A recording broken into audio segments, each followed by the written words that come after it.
Moto mpa mimba inenge singade koko. Mimba yacho ndakaona musi unoyi takatenga machips zvakare yakaramba. Ndosaka. That's why. Akandairi nhumbu ha. Because ndashamo winda singatoidi wako.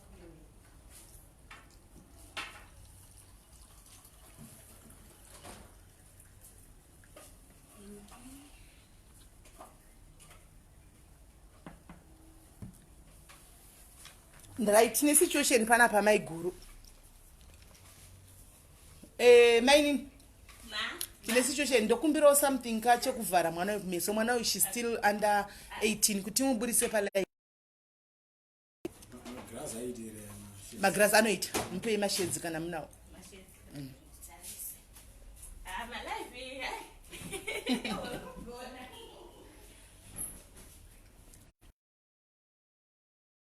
Guys, tegai vamwe guys, share the live and take others. Share the live and take others, guys. This is a special live to me, guys, so can you please take others and share the live as many times as possible. Thank you very much. I can see we are almost 100 now. Thank you very much. Yes, Cynthia. Guys, can you please take others, guys? Take all the people that you know, guys. Take everybody. Take, just take 5 people. This is a very important live and a very, very sensitive live and a very crucial live to me. Just give a duke and some shades.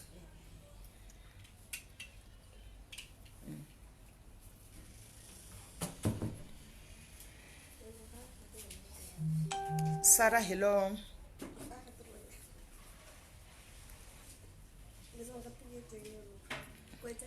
Yeah, it's okay like that. It's okay like that. I'm just waiting for numbers to go up.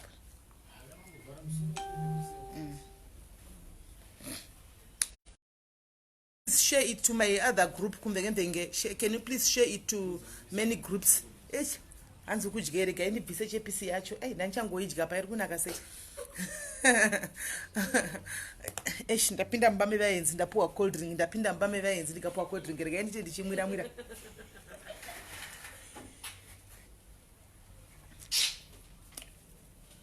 Right. And ndandiri up and down kutsvaga notification live yambotanga ikabviswa. Guys, pane zvanga zvichiitika. Right, I can see we are almost 400. We are going to 400 now, so I want you guys to be free, right? Just be free. When Alisejo, you're going to come out live because you're already 19. So we've got nothing to worry about. But this one now, we can't bring her face on because she's underage. I'm a visitor here. This year. I'm a visitor here.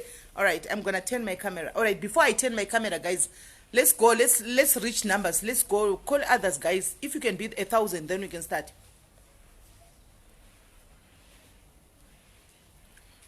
Guys. Unfortunately, guys, the other guest that I have here does not understand Shona. He is Tswana. He's a kid as well. But we'll try and accommodate him so that he doesn't feel out of place. So, Lisako, you mean to tell me Tadiwa hasn't taught you Shona? Mara, you have to learn. I learn, but I'll be perfect. We are trying, so by all means, to speak your own language. Hey, when you go to Rome, you should do what the Romans are doing. Right? I will be perfect. Right, guys. Sisatopuwa koko na maini toto shumwire.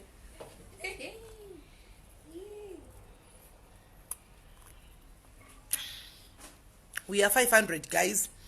Itaine speed, guys. Famba ine bora itaine speed. Maduwe P, hauna choice sha. Hauna choice. Rubimba Spongile, how are you, my sister? Rubimba Spongile, long time. I haven't seen you for quite some time. SIS MELLY, I always ask her how to add my friends. Amana, Liza, you just take them right here. When you take them, they'll just come and like the page. That's it. You don't have to add them. Just take them when they come here. They just like the page, and then It's done. Or just come to my inbox, then I'll give you a link. Come to my inbox and I'll give you a link. No, Dolly, we can't dance to your tune. If you see good, you don't have enough data, guys, you can as well exit, my sister. You can as well exit, Sha.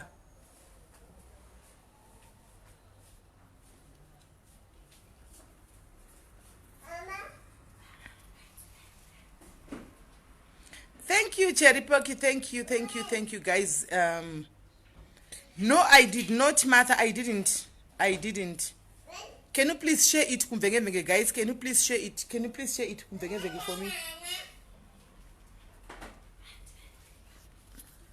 Bamni share yere kwa Kumvenge. Ku page, je sene ku group. Nini nchimbode tsoba.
Right. Okay, guys, good afternoon, good morning, good evening. I know we are in different places, guys. Some are, it's morning where they are, some it's evening where they are, some it's, afternoon where they are. So, guys, yeah, I'm just calling you here right now because I've got an urgent situation, guys, and I know I can depend on you guys. Okay, so I'm going to turn my camera now. Note, guys, one of the girl that I have here, we have covered her face because she's still a child. She's not 18 yet. So by law, we are not allowed to reveal her face. But the boy is 19, so we are going to show his face. But the girl is very young. We cannot show her face as yet. Right. So this is the boy here. Liseho, you can greet my people. Just say, hi, guys. Tadiwa, you can also greet them in that duke of yours. Hello.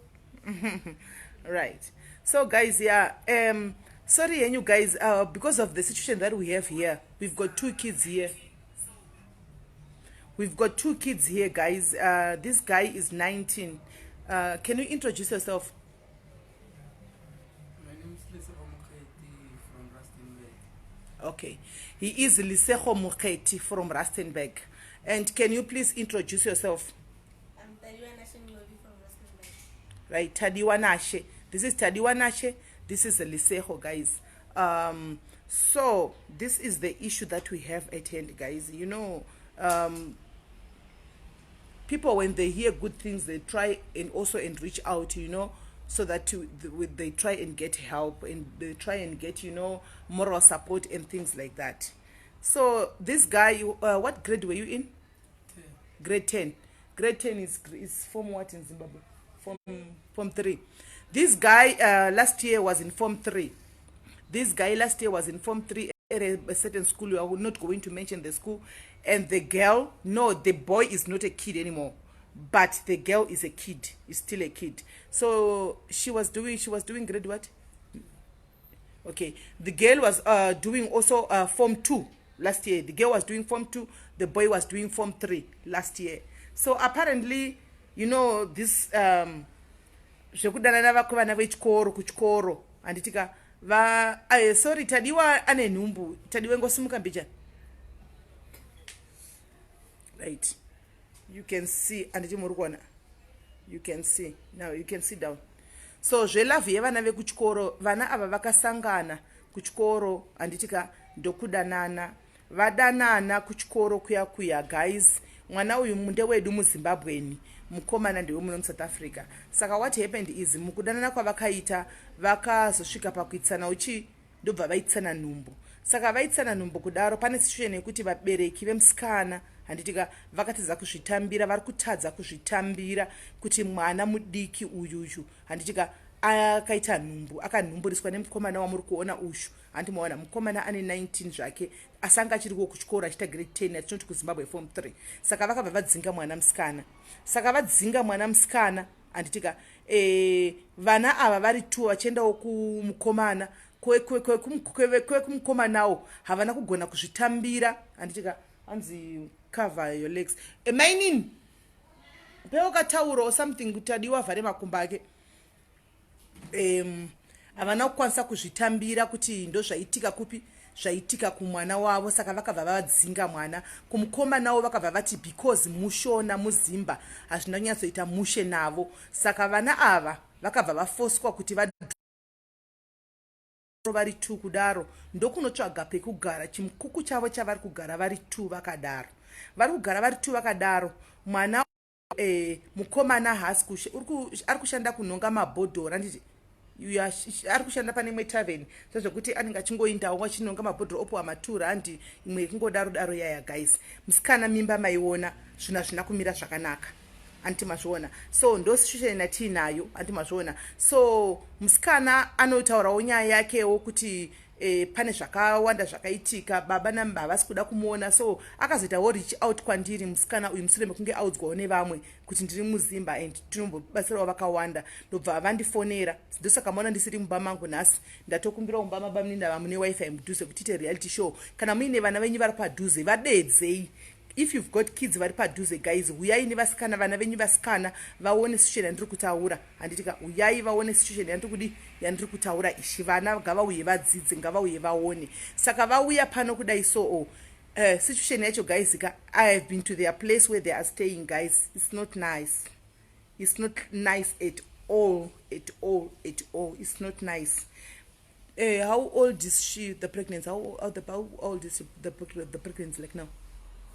4 months. Saka musikana ari 4 months pregnancy. Antimaona ari 4 months pregnancy musikana.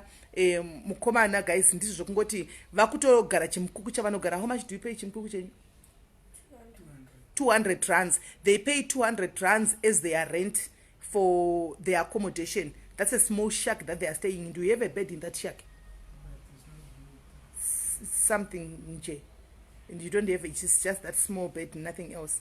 Right. So in their shack that they are staying guys, because musikana akadzingwa nevabereki vakaramwa mwana uyu mukomana kuvakomana nenyaya yekuti muzimba zvaka zvinonyatsomira mushe vari kungogarawo munongove nechimubhedha chiripo chinenge chichingove nemaspring anotongobaya. Saka hazvina kumira mushe asiwo havo vari kugara vese vakadaro. Saka they reached out to me, we met, ndobva ndataura nyaya iyi. So vandipawo ekuti inini ndikwanise kuti ndizame kunotaura nababa navabereki vemusikana kuti vazame kuti at least vagamuchire situation yemwana. Handitimaona even though vakasamutora back kumba but vangogamuchira mukomana akutyawo kuti alright tinonzwa zvakawanda about maZimbabweans. If anything is to happen musikana asingatauri nevabereki vake vakarama mwana ndinotangira papi handichimazviona. So vandikumbirawo kuti ndiite go between ndikwanise kubatsira kuti ndinotaura nevabereki vemusikana, of which that's exactly what I'm gonna do. But ndichaenda kwabereki vemwana vemusikana, it's not guaranteed guys kuti vachasvika vachitibvumira handimaona, because kunotonzi vabereki vemukomana vakamboenda vakamanyiswa ikoko. Saka guys inini ndichiuya pano kudai. So I can see we are now chandiri kutsvaga kwamuri guys, the girl is 17. Chandiri kutsvaga panapa ndechekudai. So guys, preparation ane preparation yaanayo anditika please ndandichikumbirawo. And I like the fact that the guy is sticking around. Of course he doesn't have a choice, Cecilia. It has been a police case. It has been a police case, but now because kupolice kwachona vakastika together vana ava vari 2 yakabva yashaya value and vabereki vakangoti sati todikana kuzvipindira. Andika hands I have loads of baby clothes they can have. Thank you very much Bridget, God bless you. Thank you very much. Saka ndauya pano guys ndati we salute you for not running away. neanother comment panapa. Saka hanzi izvo guys ane preparation yemwana, preparation zemwana, we don't know the gender of the child yet because she hasn't been to scan, mari kwenda kuscan hapana, and she doesn't even have a maternity dress, right? So hahana maternity dress yet. This is the dress that he had. When I saw her on Sunday, ankatopfeka jean, she was wearing ka jean, vabereki vakaramba even ine hembe kuti vamupe hembe. Saka zvokuti zvakatooma akapfeka t-shirt dumbu rese riri panze, handimaona. Saka ane hembe dzemwana dzevana vadiki diki, handitika hatisi kuziva inonzi chi gender yemwana. Hanzi I've got preparation as well, handitika thank you Abigail mochindibata. Hanzi is a good man. At least Zimbabweans, they are supporting you. They are saying you're a good man. You did not run away. You stick by her. Hanzi inindinayo shakari desisiga. Okay. Oh, thank you. Oh, you guys are blessed, eh? So right, vedu wendo kumbira ukuthi kana mina zvinhu zvamusinga kwanisi zvamusinga sashandisi zvinhu zvevana, mahembe dzevana, mafranera, anozima marompa, madaipa, hantika vanokwanisa kuti madaipa. Inini I've offered kuti musikana achibara vese nemukomana vadzokere kuchikoro next year. I'm going to pay. I'll pay for their school fees next year. I've already offered that so that they can go back to school. And Mona, at least if I have both. Oh, thank you, Daisy. Thank you, Daisy. I know you are close. Hi, Daisy. I know you are close. Pa Pretoria, you can send in Aramax. You know, one day, so I've already offered for them to pay for their school fees. Kuti next year, vaende kuchikoro. And it Maona. Hands what size? I don't know the size now. Tadiwa, can you please stand up so that they can see you, so that you can get clothes for them from them. I think. This is her body. That's how she is.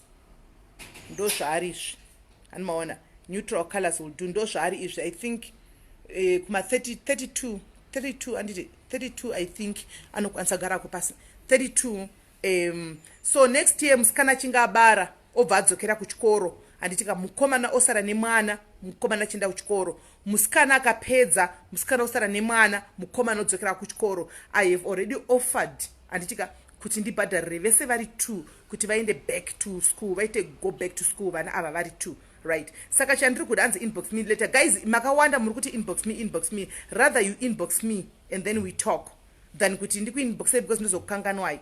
Andimaona. Saka right, kana anenga ine 2 liter yemafuta yake, antika if you've got a 2 liter of cooking oil, if you've got a 2 kg of rice, guys, you want to donate something to these kids, guys, because the situation is really bad.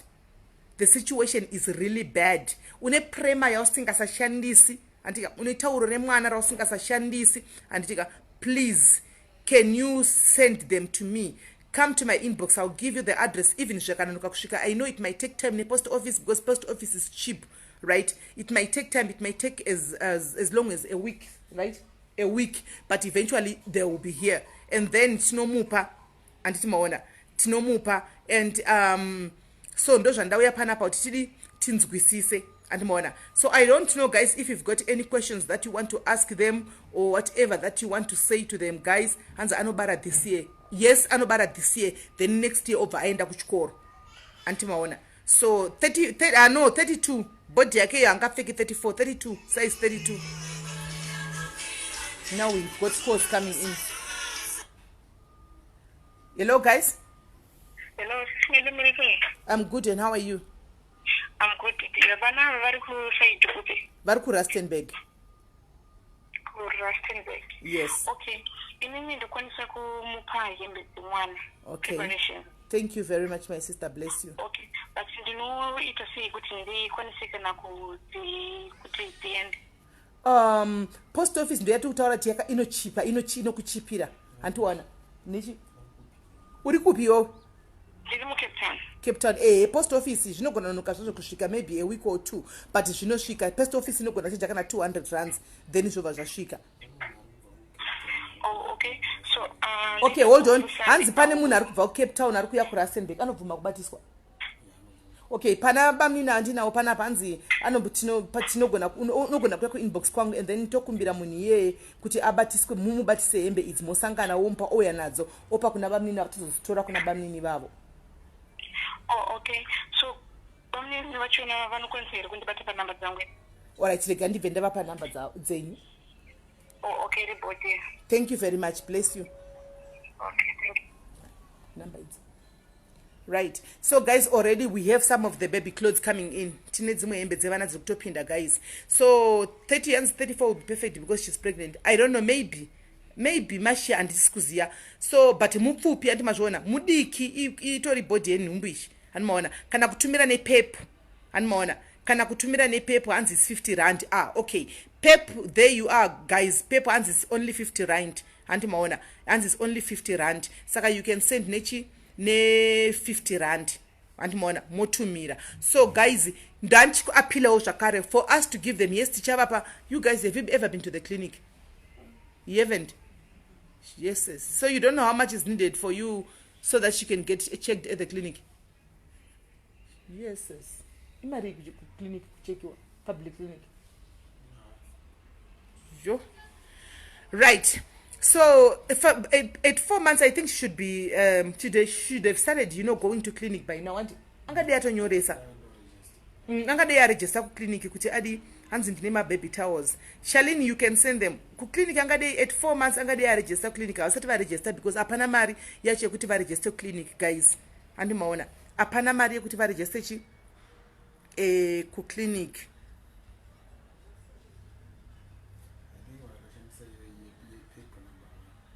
Yepepo. Yeah, shansa yepepi yoyo. Isa yepepi yoyo. Yepepi yacha ID ningirikire. ID address. Oh, yepepi sto yacho. Ichivashita. Alright. So guys, Hans is free clinic. Oh, clinic Hans is free. Alright. So clinic, I think you guys maybe did not know about this. She has to start going to the clinic for checkups. Hans is free clinic. So I think the nearest clinic is the one that is close to where you are staying, and is for free. There, and the clinic is for free. So guys, preparation we are in now, and itika more senderao, and how much to register. Sisi Woods, and the clinic is for free. So Sisi Woods, instead of registering and is for free, rather send the money to buy food or something, because they don't even have food in the house. They don't even have food for in the house.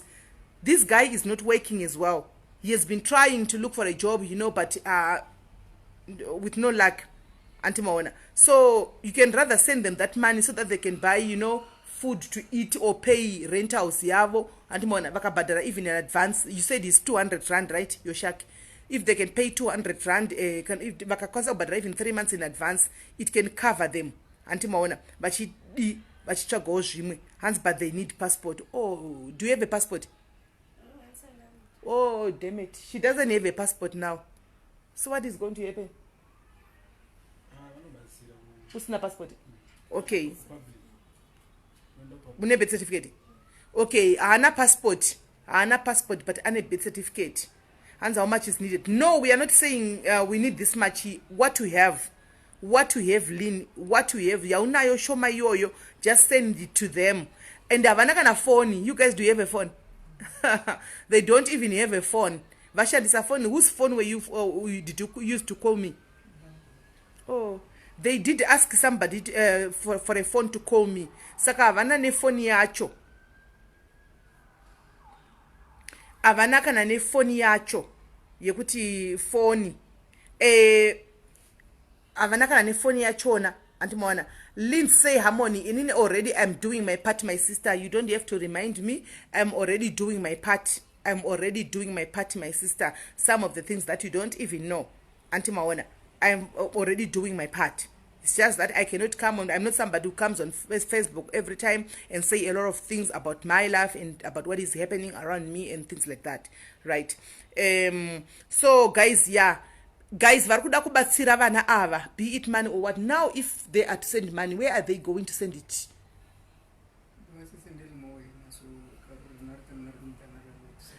Can you not try and speak in English so that they can hear you? What if they can send in your account so that we can meet us with you, so that you can help us? Okay. So, all right. So, guys, if you are comfortable, Antika, if you are comfortable, you can send the money to me. But it was going to be very much convenience if the money was going to go straight to them. You see, you don't even have a bank account. Shit. What if I give you my but that's post office now. I was going to give you the card because I'm not using that account, and I'll give you the PIN number so that whatever is deposited you can just go and take it. What about the e-wallet? No, the problem now is people like in diaspora, they don't do e-wallet. Maona. Anzi number yangu itora I number ibami. We need these numbers. Tora I number, nyora I number. We are to debate 065. Again to the screenshot again.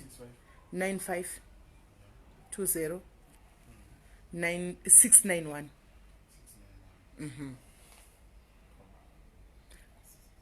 Hans, someone offered you a job. Are you up for it? Really? Even if it's not in Rustenburg. Okay, guys, who offered a job? I didn't see that. Oh, Uyaisa number, he's offering this guy a job. Thank you very much, my brother. Thank you very much. Do you have an ID? Okay, he's got an ID at least. He's got an ID. And he's got an ID. So at least somebody's offering a job for him. And so to those who are around South Africa, you can do e-wallet on my number. You come to my inbox. I'll answer big up to you, boy, and then I'll give you my number. You do e-wallet, and then we take the money. I'll give it to them. Then I'll do a live again, Dinavo, to confirm if they have received the money or not. Right? And then whenever ku diaspora, can we open a time bank account for them? How is that done, Chido? It's another idea as well. I don't know about this thing now. Hansi, hi, mommy, kindly update if possible. Caroline Smith, we have a situation whereby we've got Hansi na Farai, talk to me. Farai, we took your number, Farai. We are going to call you soon after this live. Farai Thompson. Tirok Fonera soon after. So I've got this child, Mana Uyumu Zimbabwean, living in South Africa. This is the husband, should I say. The husband is 19. This girl is 17. Vana vangu vadzidza kuchikoro, musikana anga achita form 3, mukomana wachita form 4. Saka vakamitisana kuchikoro. Ane nhumbu mwana izvozvo apa. Saka tamuvhara because ana 18 years. In case because zviri pa social media. Handimaona. So akabva dzingwa kumba, vabereka vadi kunzwa anything about mwana. Handika mukomana wao nenyaya kuti musikana wake muZimbabwe vakabva vavadzinga. Saka vana ava vakatsvaga chimkuku chavo chavari kugara vari 2. Handika chavanobhadhara rent yavo 200 rand. Situation iripo is very bad, guys. It's very bad situation iripo. Handimaona. Havana chino, havana kana chi, mimba yasvika pa 5 months, 4 months going to 5. Havana kana preparation, havana kana anything, havana chi. Saka vandibata waita reach out kwandiri kuti please tibatsire iwo because musikana muZimbabwe. And also ndichazama kuenda kwabereki vemusikana nekuzvininipisa ndonozama kutaura navo. Anditi maona if possible ndichagona kuenda nabamini wangu ava vongoibayawo phone vakaisa pa live vakaisa pazasi zvichibuda pa live mchinzwa kuti tenge chinyego chita kuti kudi baba vanenge vachiti kudi zvisingabudi pachena andi maona so that munzwisise vanogara muno muRustenburg but vanzwawo vakanzwawo nezvangu and then they reached out kwandiri andi maona so ndo zviripo so inini I've offered kuti hangu musikana chibereka this year next year odzokera kuchikoro I'll pay for the school fees mukomana I would like for him to go back to school as well but takamendisa kuchikoro right now mukomana if he is to go to school right now right musikana akanosara ndiyana nozomtarisa ndiyana nozotsvaga chikafu ipapo hapana andimaona they are not working kwese vakadzingwa andiona but mukomana muSouth African ane idea munhu mutori muSouth African I applaud him because hana kutiza andimaona akadi akatongotora ke musikana wake vari kugara vese vakadaro but situation kana tendency rekupfeka hapana preparation hapana andimaona zvinhu zvakatongomira wrong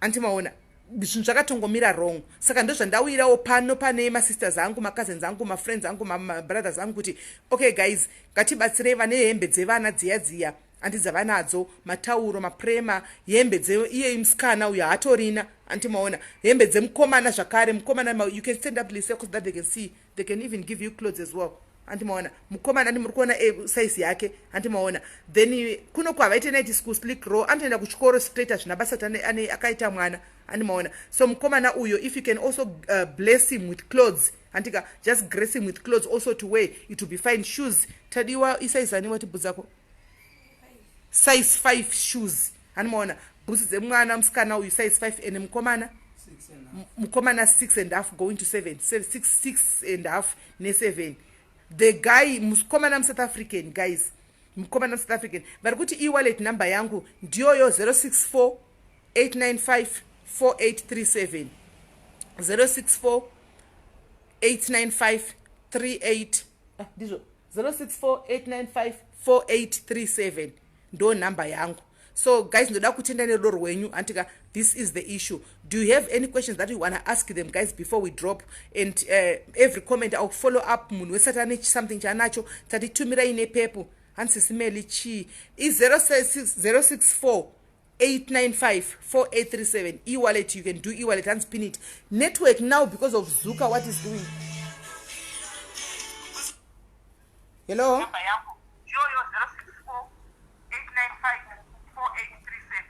Hello?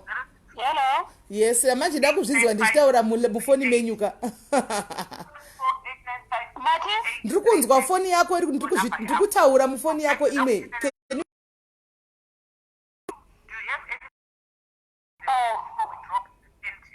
Okay. Hello? Hello, yes.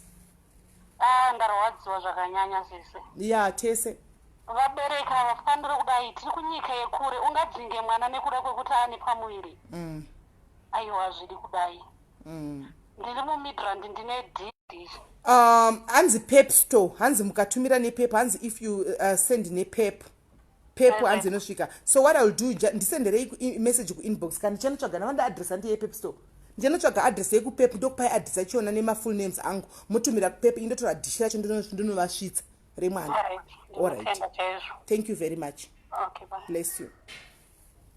Right. Uya murume ku-UK ari kundibata saka ndatomukata.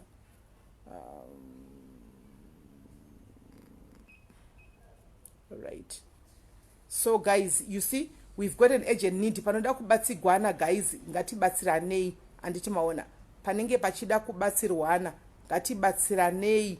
Mangwana mwana akazvara anzisekera muchitende hanzi ura mapoko unozvaramba vhane muroi. Hatisi kuziva kuti mangwana wako mwana anofuma ari papi. It might be your daughter tomorrow or your son tomorrow coming here to look for help, right? Hatinga musii anti mashona. Hatinga kugamana gamana life inde kugamana gamana tichienda. Deyambomira kunifonera manje ndiri anti maona.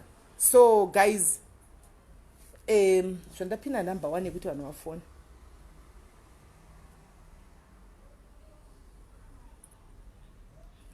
Umtragadisi wacho.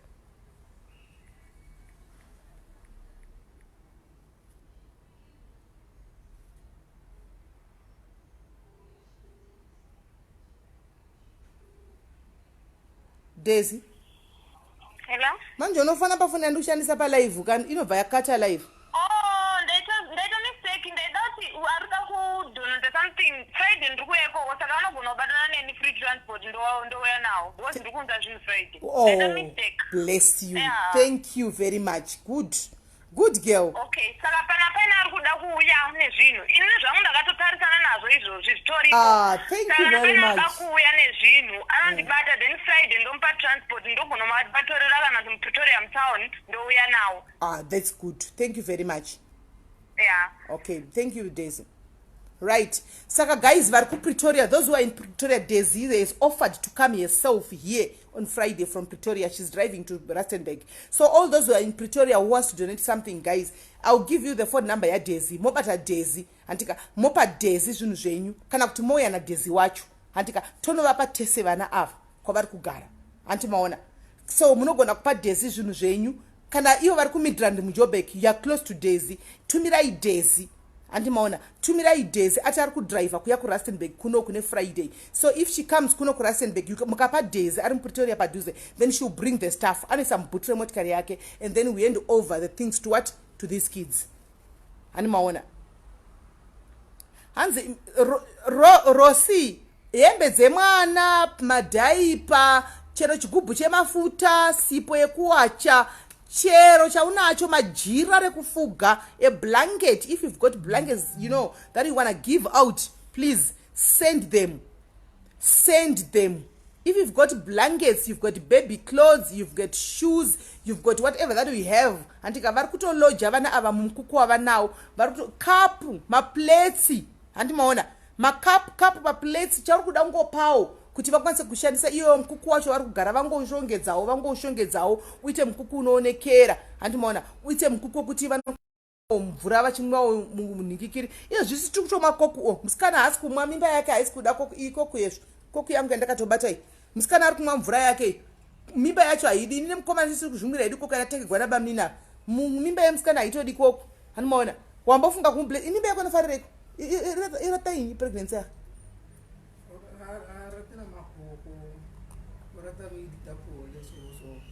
hanzi mimba yake inofarira mapotatoes nechi nemuriwo mimba inofarira mapotatoes nemuriwo auya anodiwa namunangago hanzi mimba inofarira mapotatoes nemuriwo so urata leli inyi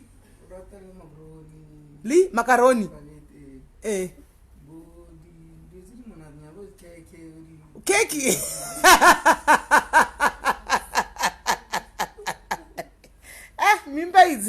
mimba ikwa inoda magwiri nemuriwo guys yoda vana makaroni kwai keki inoda keke mimba handimaona koku yaramba kumwa haimwi koku mimba iri kumwa mvura isiri kutozvimwira koku yanatengerwa nabamimba matirium iye ari kumwa mvura iyo isine murume wacho da topaza 2 lita wena mushimani ari inwe 2 lita varifile yona kira ari inwe 2 lita keyaruna kiri varifile yona problem havarifani biscuits wabati animaona so guys vari kujobek anditika batai Daisy Sigauke singer uya anoimba uya musikana she's a singer you know her Daisy Sigauke she will be coming to Rustenburg just mubatei send ya itonyazodira mfana ati pombe kokokora pomba koko taipiwa isu iwe musikana pomba mvura yako iyo ati mimba yako haidi kokokora imwa mvura isu state chimwa koko anoona saka president mnangagwa tokumbura mapotatoes acho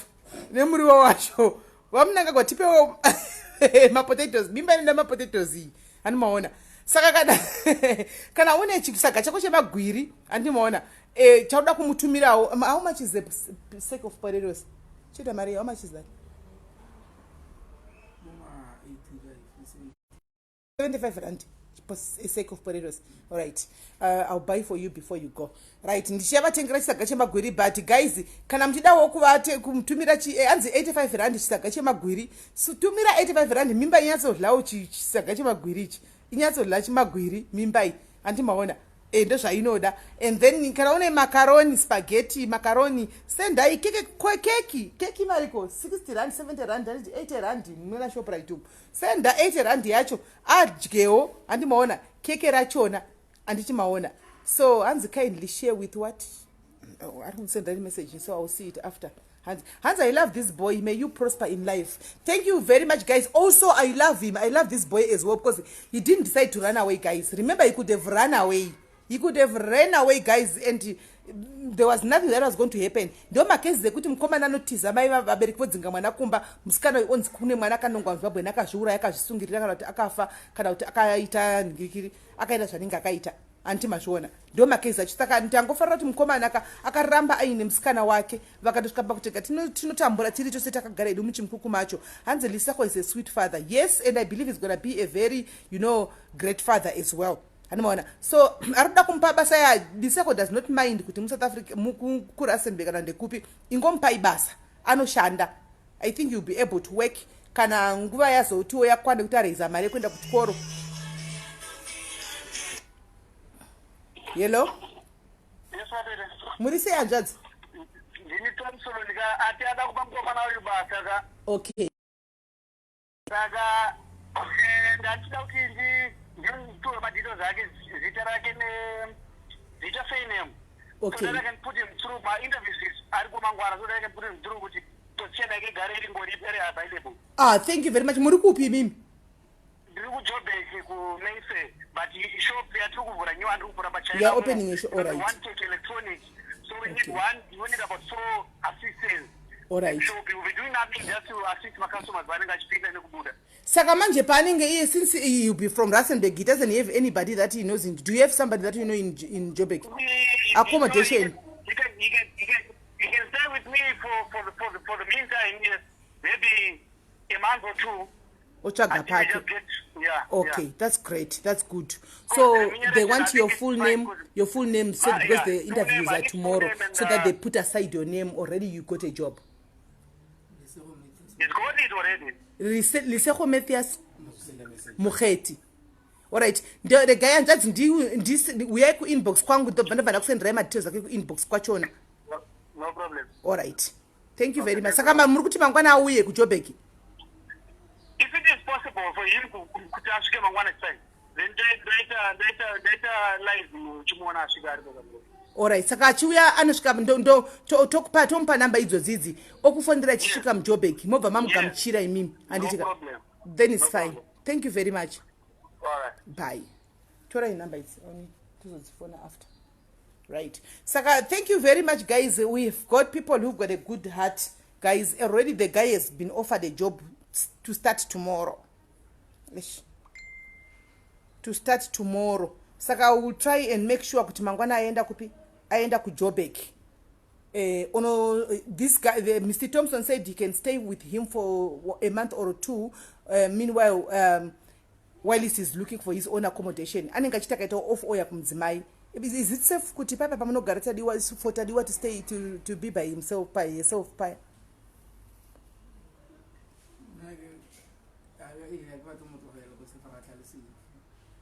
So what is going to happen now? Tadiwa, what is going to happen? Because now we've got a situation whereby the guy is saying, okay, let's leave it, all right. We'll discuss it after. We'll just discuss it after. So, guys, yeah. Saka, guys, machines wanitika, chisagache magwiri, mapotato nemuriwo, macaroni, hembe dzemwana, dishi remwana, maplates, makapu, an old bed, if you're around Rustenburg, toilet chitakura, will come and carry it. Isusu, if you've got a bed that we have, right, tinayatotora ma blankets antiona, so that if I tell life yacho vana ava, then next year voenda kuchikoro mukoma nawo semunhu wechirume anozongomira mirawo anomaona but imba yadi yakamira zvakanaka anditi maona mwanawo azvarorowo muenvironment yekuti munenge mine chiyo chero une old TV yawo inayo old TV old TV I think I'll give it to them anyway ndichapa TV chero dziri dzedumbu dzakare but TV anditi vanongonoona so that they can actually see ovariko mwana wanombuda wachidi anzi lisekho when you come to Jozi don't drink alcohol, don't go to diplomat, focus on your wife. Any problem in Jozi, I'm your big brother. The number and then he puts a number if you are going to get hold of him. So anzi don't separate them. That's the thing now because the guy is saying and for sure where they are staying is not safe. I saw the place. There are more than 20 mukukupa place one Jumbo 1. 20 mukukupa Jumbo 1. So and the papa stombo safe kutanga msiari woga zvandakaona pamba paya. Do you have a toilet where you are staying that day? Yes, I saw there was no toilet where you are staying. That's the first thing that I looked. Apatorina kana toilet pa anotogara. Pavanogara vana. Apana kana toilet. And who is the master the landlord? Asakoni likuta to cut that grass. Sure. Mara, the snakes can come out of that big grass. And there are people who are drinking a lot, people who are doing what. Yeah. So, zvese guys, anengane chanacho guys, anoda kungobatsirawo. Mari yerent ari kuti regendi kubhadharira ready 2 months, 3 months in advance because rent yavo is only 200 rand. Hanimaona, it's only 200 rand. Zvino vakaenda vese maivhanesa iko zvino mukomana ari kutonooffiwa accommodation nemumvengeri yeni ko musikana unogara pai musikana unogara pai mukomana ari kuoffiwa accommodation nemumvengeri yeni musikana unogara pai guys we don't want to squash him, for them to squash him place yemunhu anti maona so kuti vaende vese hazvigoni anti mazviona hazviiti. Hands they must stay together. All right, Cheza, help us. Call Cheza. Phona Cheza Mavangira. Give us a solution, guys. Mukoma tuwa separate. Mukoma noenda kubasa. Kana Twitter say, guys. Because mukoma na rukunzi basa riku Joburg. He's true Rustenburg. That means mskana nsara ega. Guys, you are saying we must not separate them. Because they are still young and they need each other. So what do we do now? What are we going to do now? Do we have somebody who's offering to pay 5 months?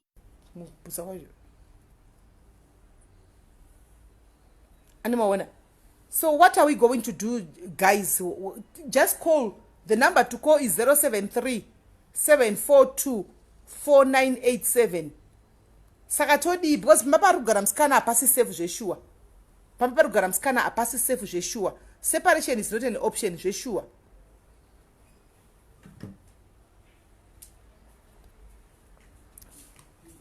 faith mukabhadhara renti right kuchadiwa kamachira ipapo kuchadiwa kamubhedha kuchadiwa kachifudhi yese kuchadiwa chii zvozodii remember vakutochinja environment they'll be now going to stay in Joburg, both of them. And then what is going to happen? We need, food, we need the blankets, we need the bed, we need or whatever to start the room, to start everything, and it's too short notice because it's being said tomorrow. Manager say For now, let me focus on the situation. And the girl is already crying, guys. The girl is already crying. The girl is already crying, guys. She doesn't want to be separated. Hello? Hello, sis. Inini I was thinking kuti vanhu vari kucontributa vakacontributa mari yotsvagirwa room vonogara vese muJoburg mukomana achinoshanda. Kana mari ichikwana kubhadhara 2 months yobhadhara 2 months mukomana achishanda at least vanotangira ipapo. Okay. I So think ndozvine musoro vanhu vari kucontributa vocontributa. but now it's already short notice because kuri kunzi mangwana. Saka imba ichawanikwepi mangwana acho? Nasi wacho. Havakwanisi kutiwanira room here muJoburg wherever. And Kana mukuku handizivi kuti vanokwanisa here kuti ngavatinzwire kuti vanokwanisa kutiwanira mukuku kana room yachona wherever kwavari ikoko. okay. At least from there we take it from there vobva vabva vese ka1 because it's not safe kutsiya musikana ari ega. All right. Are you prepared, guys, to move both of you to Joburg? Tadiwa? Are you prepared to move both of you to Joburg? Kana kuti vanoitya Joburg zviri paviri. Maybe. Remember tikudzila nevanasarambo vambosvikako kuJoburg kwacho ka vasingadoizivi Joburg. Pakaipa. Hatingoone ngationesanei vabereki. Vabereki ngationesanei, guys, toita sei panapa? Do we help them vari kunoku kana kuti voenda kuJoburg? Toita sei? Todi, guys. Toita sei? Hanzi Joburg is tough, guys. Demambomira henyu. Toita sei? Because I know Joburg also, guys. Ish. Tandiomera bamini mukuionawo sei nyaya. Let them focus on the one who don't contribute. Then those they take clergy. All right. Vamini vari panapa vari mumba matiri munomu vari kuti izvo tadi kumbofoka kuno uku. Hello? Hello? Hello, yeah. Yeah. Well, I'm having interest. I'm watching something on Facebook. What is the problem with those two people? Okay, the problem is these are two kids. They got each other pregnant, right? So they were chased away from home, both of them. Facebook. So what is the problem? They did money, right? No, we want they got a small mukuku to stay in, but the situation is bad because the girl is already 5 months pregnant. So I'm trying to appeal for help so that if they have people who've got baby clothes, bed, money for food or anything, so that we can help these children. They are in Rustenburg. Rustenburg. Yes. Okay, this number is for who? This number I'm calling. It's my number. It's my other number. Because they have reached out to me for help. Okay, I will see if I can wallet to the number. It's fine. Okay, thank you very much, my brother. May God bless you. All right, man. Thank you. Thank you very much. Okay, there you are.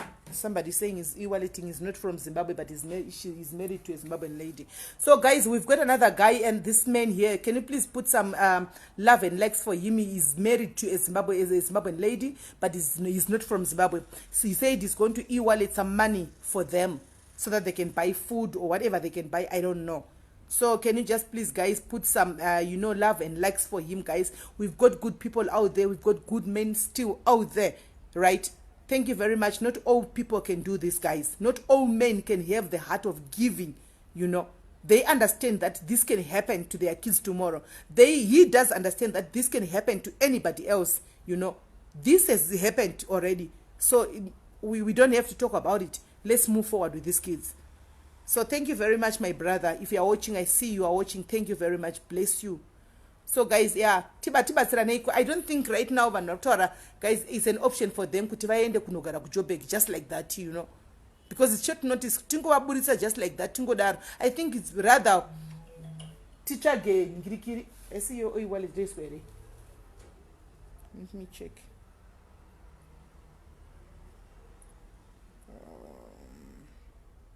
No, I saw your wallet. Okay, I think rather we look for accommodation, a better accommodation whereby there will be a toilet, at least a shack with a toilet.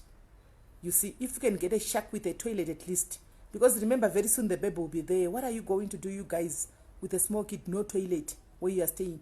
So if you can start by looking for accommodation with a toilet, right? And I saw that shack, is the water not, the rain's not getting inside? It's getting inside, right? I saw it. So that you can move from where you are staying. Oh.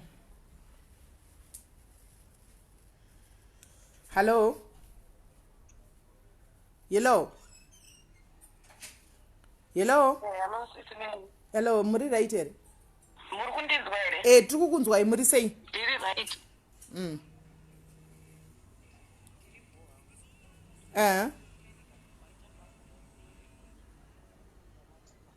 Rosa mandivhura ronda nhasi. Musikana mati anonzi Tadiwa.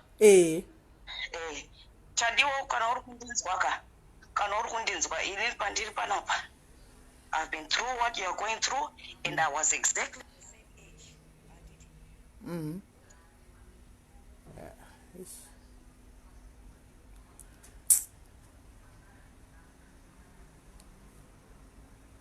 Guys, mukaona ndadropa panenge paine munhu.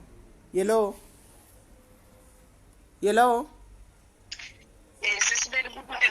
Takukunzwa. Sorry, pane makozi anga chipinda.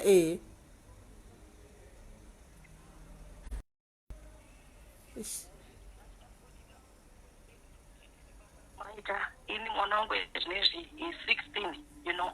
I know what this girl is going through. About it, but you know what I'm thinking? Why don't we do a GoFundMe page? GoFundMe page for a month and kune vamwe vachatera vachakwanisa kuzo. Because vanhu vakawanda, we can contribute straight away and it and then it can help long term to cover up preparation and whatever else that they need. I think I'm declaring people, they're still calling. It is. They separate because the calls are too much now. And this guy here, Kanar Kundinzwa. No, I'm going to speak life on this couple, SIS MELLY. I'm going to speak great things on this guy. Because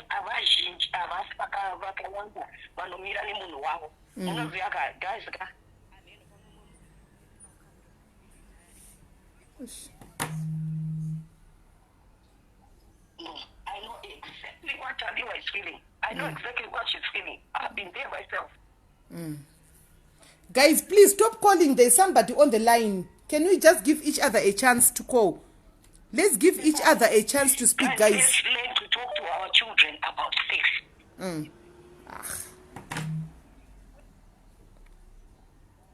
Yes. So let's learn to talk to our kids.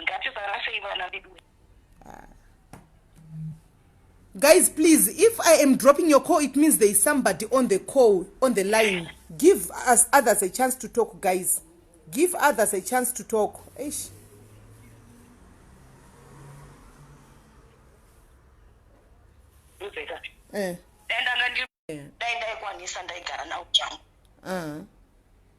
All right. kuti toita GoFundMe page here kana kuti toita sei. But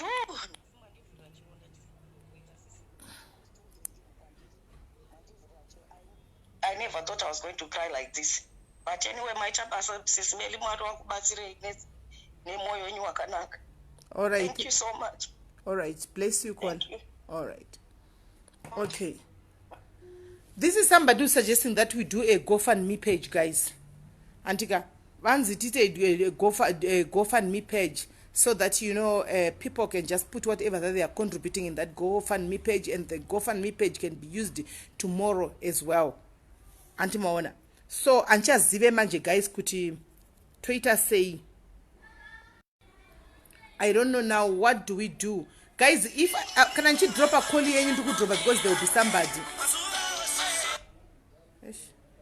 Hello, caller.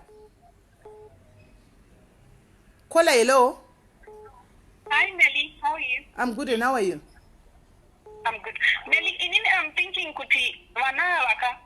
Ndazofunga kuti atikuda kuti vaseparate yedu, but at the end of the day it's quite a short notice. But parku kana hapasi safe. What we can do we need to move the girl. Omogara muri safe murastenbeg. Mkomana chimboshanda for a month or so. Achimonitwa. I don't think anything can happen because that guy arugara na yana ngachimu monitor with protocol teaser and everything.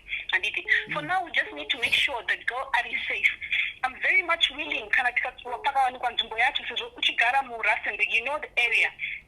I'm very much willing to pay rent for these kids until they are on their feet. Okay. All right. No, just weigh up all the options, and then we have to as you can see, the girl is already crying right now. Maybe I don't separate I don't know. So we'll just have to sit down with them. We'll sit down with them, and then we hear what they are thinking, Evo. Exactly. All right. All right. Thank you very much. Bless you. Right. Hello. Hello. Hi, SIS MELLY. Hi, how are you? I'm sorry. I'm sorry. It was me who keeps on calling. I'm using one device. Like I won't be in the Facebook. Okay. Okay. I wanted to contribute to just say, it's a very sad situation, to be honest. And I think we need to do much better. But you won't know what they will become. Zvakafanana nenyaya yabunge kuti mwana anosvika kwaanenge achienda oita matraumas anosangana muupenyu ione kuti tiri kukurupa kumuranga but kana nhumbu yatovapo ende hazvatochinjike anonguraiwa ari mumukuku mwana imi munenge muchiti muri kumupanisha hapana kumbopanisha mwana kana aripo. It's up to us parents kuti tidzidzise vana vedu nenyaya dzebonde idzo vachiri vana vadiki and responsibilities. I was just going to say, I think we are separated at the moment to end with Joburg. It's a city. Joburg is a very city. It's a very busy city. You will be shocked.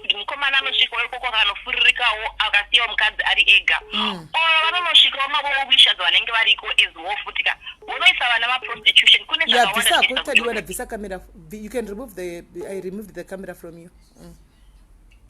Yeah, kune zvakawanda zvinoitika, kune human trafficking mazuvano, kune prostitution, kune drugs, kune anything.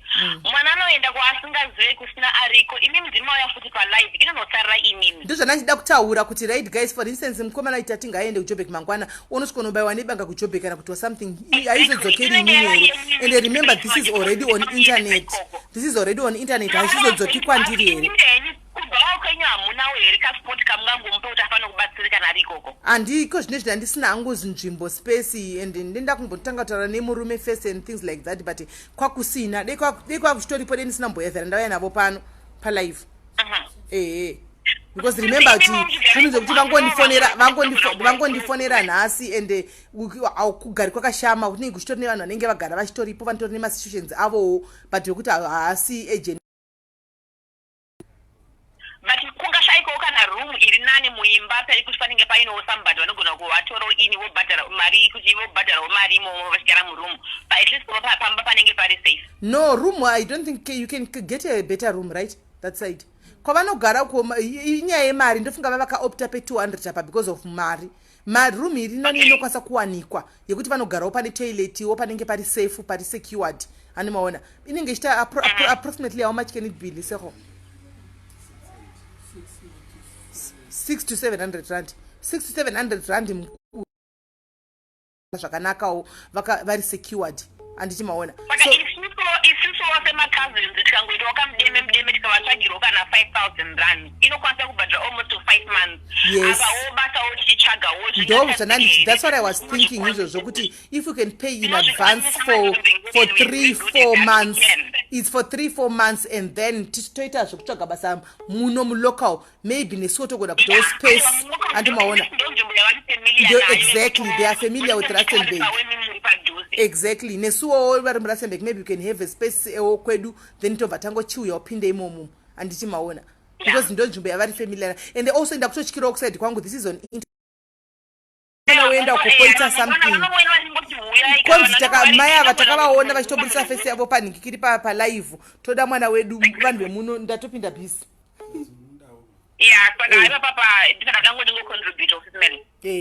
alright thank you very much my sister. Okay. Hello. Muri sei? Listen to me. Mafungiro wangu ndi haya. Number one, uyo ngamire kuchikinzira wana about jobe kudino. Right. So, number one is kana kuri kunze pane vari willing kubhadhara those 1.2 or 1.3 as a very minimum. I can choose to get a place here just opposite where I stay, where I monitor these young men. Hakuna kwanomboita musikanzi wompana uyu. Zvekuzoita nzi muJoburg munhu anozodini.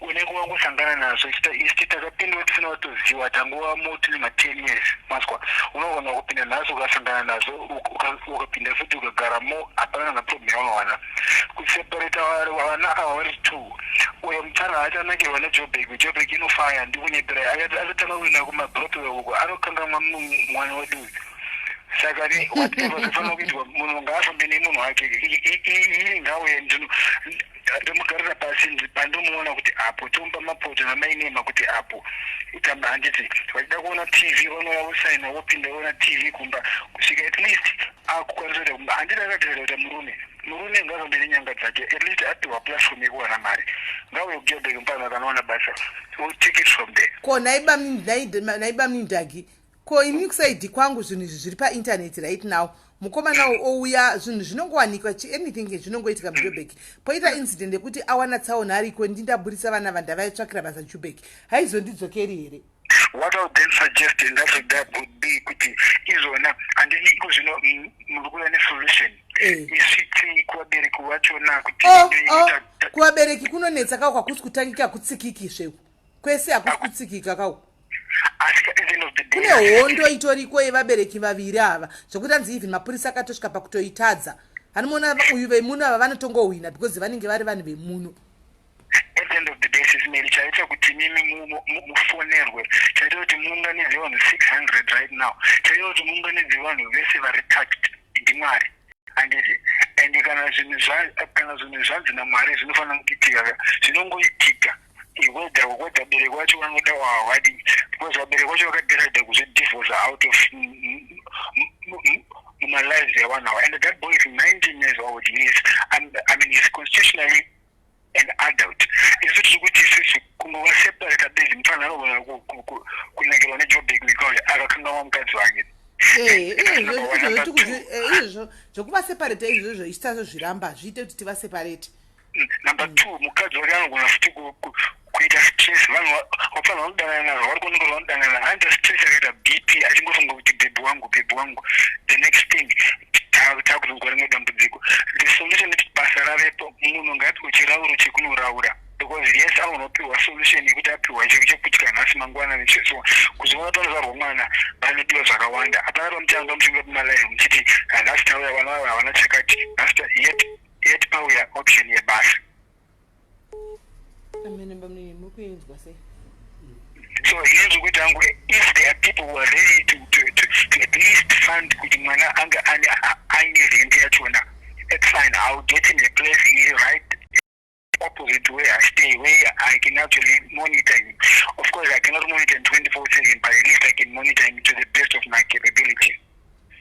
Okay, no, it's fine. Thank you for your suggestion, Bamni.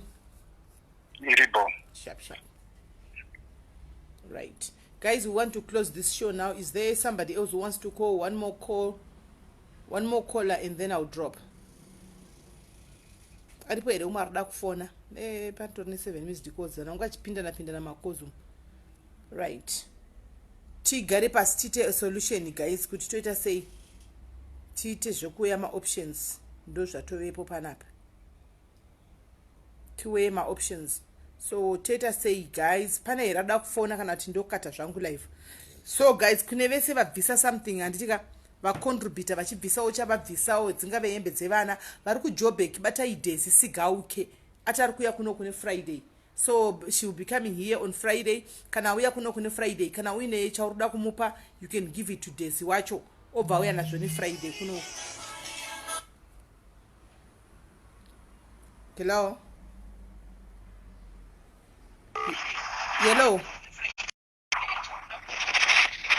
hello, hello. Hello, Sisi Melly, muripe. Mushe kanjani? Hello, Sisi Melly, muri kundinza? Takukunzwa uri sei? Ndiri right. Ndanzwa kuti Dagi ati the guy can come to Joburg, acha monitor and everything.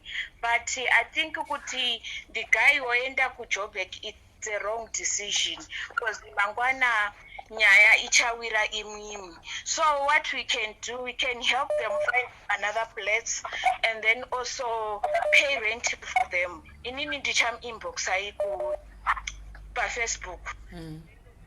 Okay. Yes.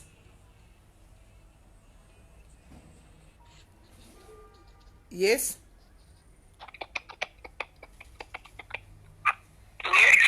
Hello, mkundinza? Tikukunzwa. Hello? Yes, I can hear you. Because kuti aende kujobheka kuiti andidi kunyepa kujobheka kuiti ngavagare ikoko kuRustenburg tovabatsira vari ikoko until iye kana ada azvanira neniwo ndichimutsvagirawo basa kwangu. I think ndichimutsvagirawo basa kwangu. I think zvingaita nditi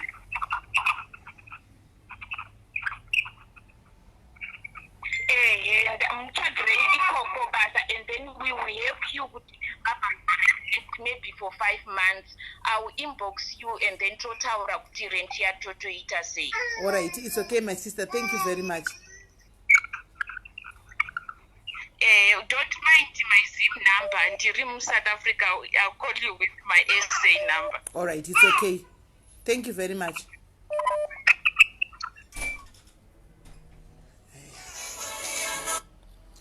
Hello. Mushe kanjani? Mushe.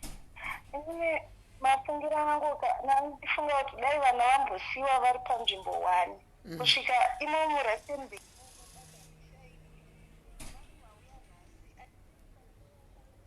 Pamwe basa rinenge ratowanikwa. togona kumuorganizira something. Nditogona kuzonotaura nababa vekwangu then tomuorganizirawo something, but asi zvokuti ungangoita overnight now, it's not something that you can do overnight. Andinoziva vanhu vanofanirwa kuita patience than kuti vamove from one place to another vosvika kuJoburg kwekuya konetsa vozotanga futi kutsvaga problem. Zviri nani vange vari nzvimbo 1 achizobva asununguka pakuzvara pacho panoitwa macomplications achiri mwana mudiki anogona kutiwa mastichi aina nzvimbo 1 murume ohasla muRustenburg mune vanhu vekuziya ari panzvimbo 1 kana azosununguka mukadzi uyu kana kuJoburg basa rinowanikwa kwese then vozodecide kuti toenda kuJoburg here kana toenda kupi but vambogara pano parisekiwa kusvika munhu abatsirwa. Inini yebasa iyoyi ndogona kuti ndinotaura nababa but kwete zvoti ndingoti ndomupa basa pana ndimona haisi desi ndoti ndoita ndega iyoyo pazvoda ndimbotanga ndambodiwo ndambonosvitsa kumba.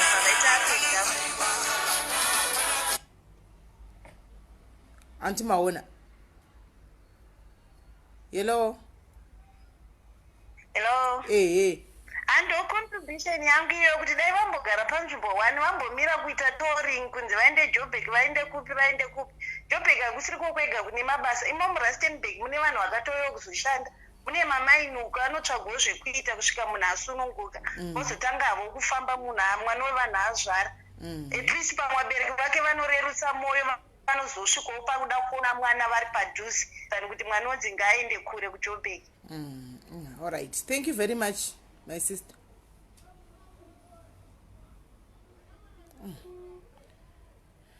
Let's take one more call. I'm going to try phone who UK. Let's call him back and see.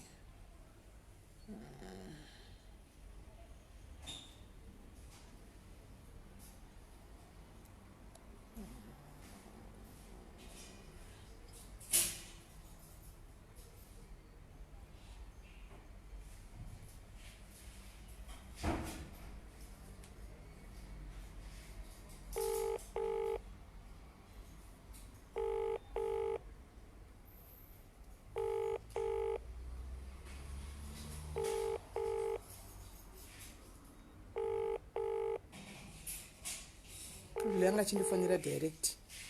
So andingamufoneri direct. Ndina ATM kumfonera direct. Right guys. Musikubuda pa live don't worry zvenyu.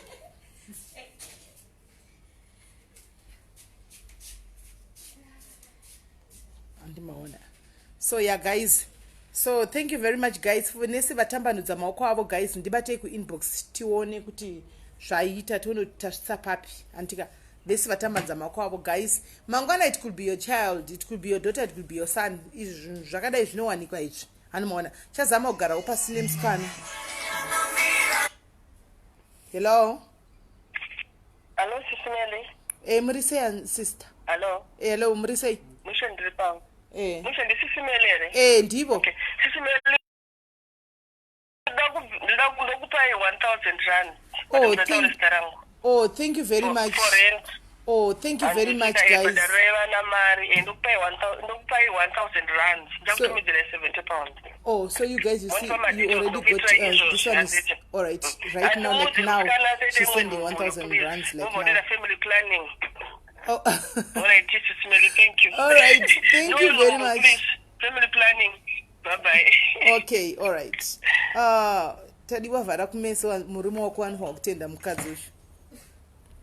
Do we have something that you want to say? We've got a caller that already says she's going to send you to give you 1,000 rands like now.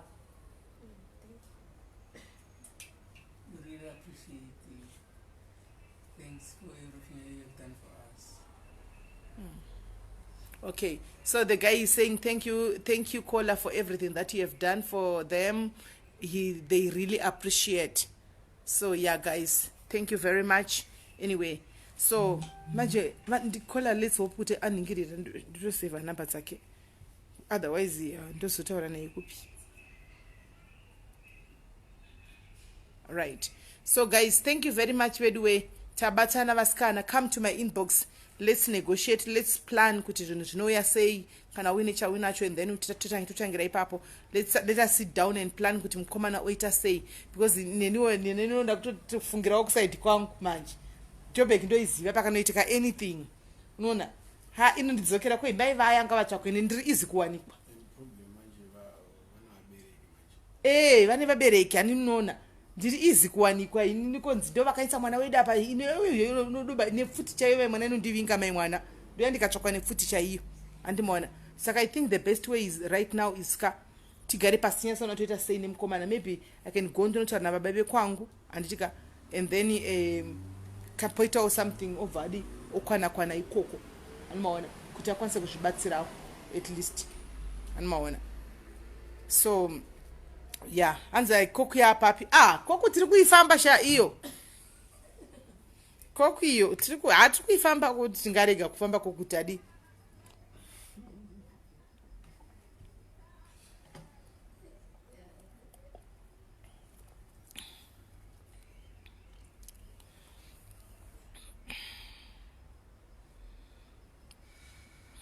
Right.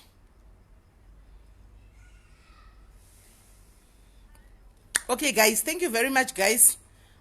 Thank you. Panyaya kuti ainde kuJoburg mangwana guys, ndo yarada kuti timbodi ari kuvhara kumeso maitali because she's underage. Makore ake haamubvumidzi kuti tisvitse timuburitse panapa palife. That's why we had to cover her face. Andi maona kuti timuburitse azviite. Mukomana ave ne19 so tokwanisa kuburitsa kumeso, but musikana ari underage azviite kuti tingatiburitse face yake. So far tinobatwa guys, tinosungisiwa kana kusungwa kana kudii. You never know, kana vagona kudzinga mwana wavabereki kunogona vanoiona kuinternet kunzi mwana wedu akaburitswa face akazodai, unoona wakutosungisiwa. Antimaona iwo ngochita zvakanaka.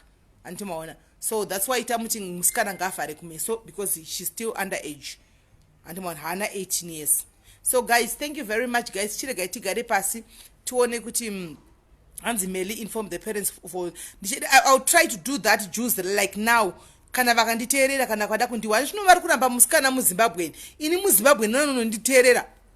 Vanonondiwa here naimi. Iva chitoti atidi muZimbabwe. Saka ini musikana mukadzi muZimba vanonondiwa naimi ndinobva ndichimanyisiwa nefuti naimi ndinotorohwa. Handei timbonozama. Asi tinogona kubva tichimanyisiwa.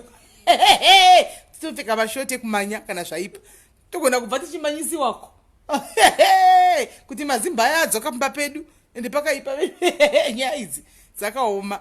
But guys, you know, if it's a calling, it's your calling. Hauna zvaungaita. Anditi maona i-calling yako kuti urambe azviti kuti udii azviti unotongobatsira wangofonegwa uyaenda to drive all the way from my place there to come and meet them.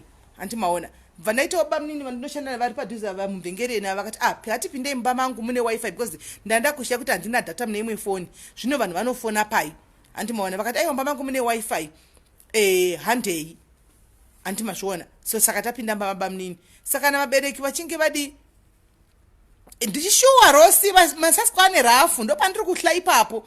Masasikwane rafu ndo pa fair chaiko. Ini munozvizenyaya zexenophobia idzi. Unenge wotsvakwa memwana unomutama muno muchamuda mai mwana unomutama uchamuda mai mwana wotsvagwa kunzi tipe munhu wedu tipe ndiwe unoti kudii ndo pandiri kuhlaipa papa.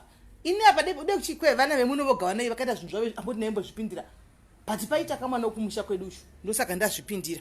Andimaona saka ndo panetsa ipa papa. So guys, thank you very much guys. Ndibatei kuinbox tione kuti nyaya inofamba sei.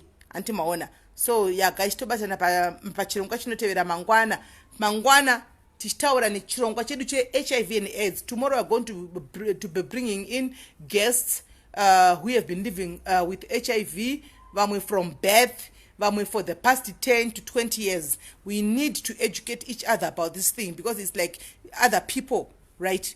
Other people, they think it's a joke. They make a joke out of this disease, you know, it's HIV. So tomorrow we'll be having my guests anenga achitaura about their statuses and the time that they've managed to stay with this HIV virus in their bodies. So meet me, I'll give you the time in the morning. Meet me per live tomorrow, and don't forget to invite other people so that we can all learn. Don't forget to go and subscribe as well to YouTube per SIS Melly's Diaries, guys. Don't forget to subscribe as well per YouTube on SIS Melly's Diaries. Anditika dagi ngauye kuna taure navo ngauye kuno arohwe iye dagi ngauye arohwe. Hello kola. Hi SIS Melly, sorry I just got held up doing something. Okay. Anyway, thank you so much for doing what you're doing for this, because I'll speak in English. I hope it's okay. Yeah. I'm not very good in Shona. So thank you so much for what you're doing for this, guys. It's really, really quite commendable. But then I think, as my opinion, I also think they should stay together for now, because he seemed really quite anxious when you said he should go to Joburg, and then looked at the girl for approval as well. I think it's really quite important that they stay together because they need each other's support, because the girl doesn't have anyone. The parents have abandoned her. And then the boy as well, I think she needs somebody to be with her. Otherwise, she'll have postnatal depression as well after she gives birth. I think it will be important for them to stay together. And then the other thing will be about the Joburg situation. I think it's really quite a lot there. It's really, really quite busy. So if we contribute for now, like we're saying, and then in a few days' time, he looks for a job around the area. If people can give him like piece jobs around the areas where he's staying, I think that would be a much better option, because him going away it's really stressful for him. He's young. I don't think he's been away as well. It's just like really quite a lot happening too soon. He's shocked that he's got this girl pregnant, and then now he has to go and look for a job. Oh my God, can you imagine? Like, his head is just exploding. So I think it would be better if they stay, if he stays where he is, and then we help out. And then I don't know how are we helping out, is because we are out of the country, so I don't know how. Has anybody got? Is it GoFundMe? Is that what we're doing? Are you opening one or? No, we haven't created a GoFundMe pages yet. So, and I don't know how to do it. Do you know how to do it? What's that you say? To GoFundMe? No. Bamni. Because the other time we did contribute, and there was someone, I think, in the UK that was it Sherry? But now for Cherry Pocket's money is not yet here. Do you know that? No, really? Yeah, they said there was an error where I don't know, so we're still waiting for it. It doesn't come as yet. And that lady Bongi had to ask me several times, and I've been telling you, Bongi, I haven't received anything. I had to send forward some screenshots whereby I was chatting with Cherry about that money because I haven't received it. I said. Yeah, I think maybe if the donations go to one person and then they send it via Western Union, I think the bank transfers can be a little bit tricky. So maybe Western Union or something comes straight to you. I know you don't like to hold money, SIS MELLY, but yes, these guys are because young. Remember the person that you are telling the person that you have told that we are sending something else. She seems to be good at collecting the money, so she can collect it. We can send it to her, and then she can do. And then she can do Western Union or the other one. I can't remember what it's called. You know, I think that would be. I think that would be better because this one bank transfer. Because this bank transfer now, you know, if you promise somebody else, and remember, I already posted the charts that, you know, there are some people who had already sent you some money, and that money hasn't come as he had. So she will be thinking that, you don't know what maybe somebody else is thinking. She might be thinking that maybe somebody got the money or things like that. So she has been asking me about that money. I had to forward the screenshots while I was talking to Cherry Pocky to say, Cherry, look at this. Where is the money? The money is not yet here. Can you please confirm with your bank so that she understands? Otherwise, I don't want this kind of situations, eh? You never know. I don't want my name to be tarnished out there for nothing.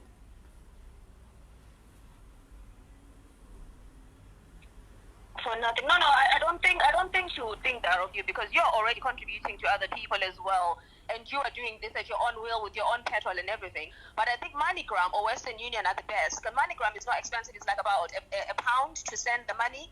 So, and it's quick. So if you have got the passport and you've got the papers to go and collect, I think that will be the best option. I think personally myself, I'm using Western Union. Western Union is very easy for me because it's even closer to where I'm staying, so I can just quickly go and collect it. Yeah. I think people in the diaspora, you can speak to Sherry and see if she still agrees. And then people in the diaspora can send to her. Now, somebody is saying World Remit now. World Remit, we don't have pick-up point in Rustenburg, right? World Remit, that is Mukuru. There is Mukuru to send here. In Rustenburg, we have Mukuru to send only. But pick-up point, we don't have. You have to go to Pretoria or Joburg for collection. So for us, people in Rustenburg, World Remit is not appropriate. We can't do World Remit because it's far. We have to drive to Joburg or we have to drive to Pretoria for us to get that money. So we only have Mukuru to send, World Remit to send money, but not to pick up. Resources as well. Yeah. So I think Western Union. Yeah, Western Union for us, that's the only that is the only thing that is convenience to us. Yes. World Remit, it's good, but we don't have the pickup point in Rustenburg. It's only whereby people are sending money. But pickup point, they will tell you, go to Rustenburg, to Pretoria, go to Joburg. They don't give money. You just send, but they don't give. That's the tricky part of World Remit. World Remit. Okay, let's just do Western Union. We'll just contribute, and then if Sherry agrees, we'll just send to her again, and then she'll she'll send via Western Union, I think. Because I've got her number. Okay, and I'll do Western Union for SIS MELLY. Okay, thank you, Lynn. Thank you very much, girls. Thank you, bye. Right, thank you, Lynn.